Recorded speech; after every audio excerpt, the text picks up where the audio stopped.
2024 திரைப்படங்கள்ல வந்து பாத்தீங்கன்னா பல வகையான பேய் படங்கள் இருக்கு. இது horror, super natural, thriller, so drama, அப்புறம் வந்து பாத்தீங்கன்னா காமெடி, இப்படி பல வகைப்பட்ட படங்கள் இருக்கு. இதுல வந்து ஹிட் படங்களை மட்டும்தான் பார்க்க போறோம். அதுல வந்து முக்கியமான படம்னா இஸ்திரி 2. இது வந்து ஹிந்தியில வந்து பெரிய பாக்ஸ் ஆபீஸ் கலெக்ஷனை கொண்ட படம். இது வந்து இதனுடைய ஃபர்ஸ்ட் பார்ட்டே பெரிய அளவு விட்டு, செகண்ட் பார்ட் வந்து கொஞ்சம் டிஃபரன்ஸ், அதாவது பேய், அதாவது காமெடி பேய் கலந்த கான்செப்டை கொண்ட கதை.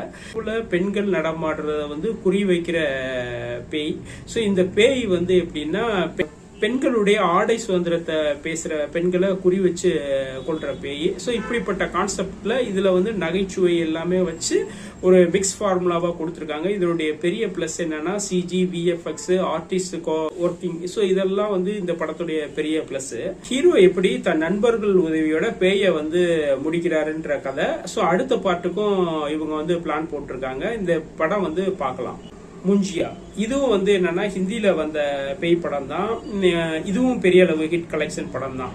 இந்த படமும் வந்து காமெடி ஹாரர் வகையை சேர்ந்த படம். இதோடைய சிஜி, விஎஃப்எக்ஸ், பேக்ரவுண்ட் மியூசிக் எல்லாமே வேற லெவல்ல இருந்தனால தான் இந்த படம் வந்து என்னன்னா பெரிய அளவு வந்து ஹிட் பெற்ற படம். காதல்ல பரஸ்பர சம்மதம் முக்கியம் என்பதை சொல்ற படம் தான் முஞ்சியா.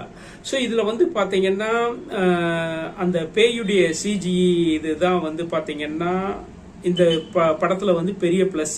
அவன் எப்படி வந்து தன் குடும்பத்தை சேர்ந்த ஒருவன்கிட்ட போய் உட்காந்து அவனை டார்ச்சர் பண்றதுதான், என்னுடைய காதலியை கண்டுபிடிச்சு கொடு, சேரணும் அப்படின்ற விஷயம்தான் இது.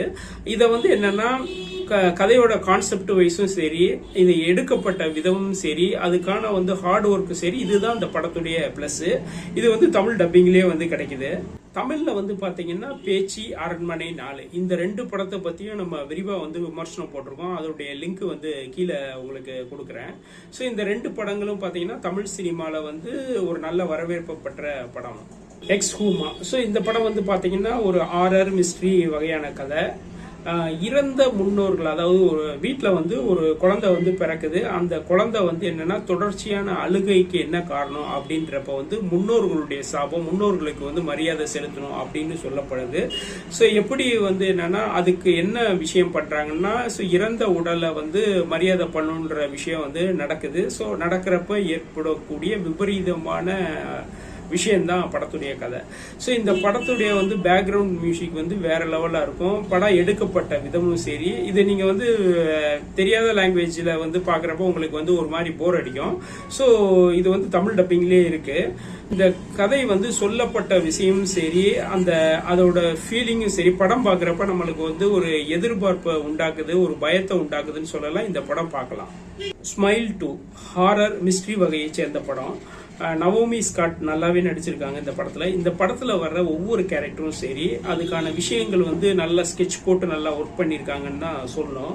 ஏன்னா இந்த படத்துல வந்து ஒரு ஸ்மைல் பண்ணா எப்படி இருக்கும், அதனுடைய விபரீதம் எப்படி இருக்கும், ஸோ அப்படின்ற ஒரு கதை, ஒரு வித்தியாசமான ஒரு கான்செப்டை வச்சு நல்லாவே பண்ணியிருக்காங்க. இது எடுக்கப்பட்ட விதமும் சரி, சொல்லப்பட்ட விஷயங்களும் சரி, நல்லா தெளிவாகவே இருக்கும்.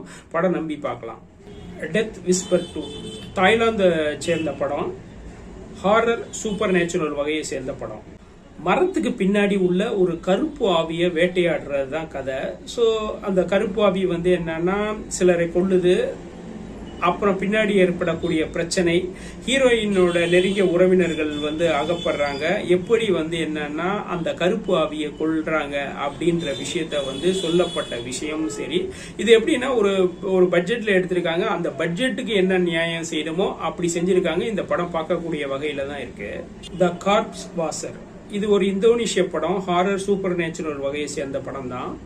அதாவது இறந்த உடல்களை வந்து குளிப்பாட்டி ஒரு பக்காவா ரெடி பண்ணக்கூடிய ஒரு குடும்பம். ஸோ அந்த குடும்பத்தில் இருக்க ஒரு முக்கிய உறுப்பினர்களுக்கு செத்து போனவர்கள் அவருடைய கண்ணுக்கு தெரியுது. அதனால் ஏற்படும் பிரச்சனைகள் என்ன, அதை எப்படி வந்து ஒரு கம்மியான பட்ஜெட்ல எப்படி ஆடியன்ஸை திருப்தி பண்ண முடியுமோ அப்படி பண்ணியிருக்காங்க. இந்த படம் வந்து நம்பி பார்க்கலாம். இந்த படம் வந்து என்னன்னா ஒரு பெரிய அளவு கமர்ஷியல்னு சொல்ல முடியாட்டியும் வந்து படம் பார்க்கறதுக்கான ஒரு திருப்தியான சூழலை உருவாக்குதுன்னு தான் சொல்லணும்.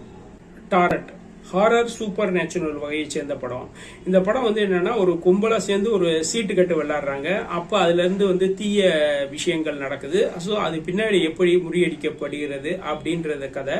ஸோ இது பேசிக்கா வந்து எல்லா படத்துலையும் நம்ம முன்னாடியே பார்த்துருப்போம். இதை வந்து பாத்தீங்கன்னா ஒரு சிஜி விஎஃப்எக்ஸும் சரி, ஒரு கேமரா எடுத்தப்பட்ட விதமும் சரி, நம்ம வந்து ஒரு பயமுறுத்த காட்சிகள் இதுல கொஞ்சம் நல்லாவே இருக்கும். ஸோ இதை நம்பி பார்க்கக்கூடிய படம் தான்.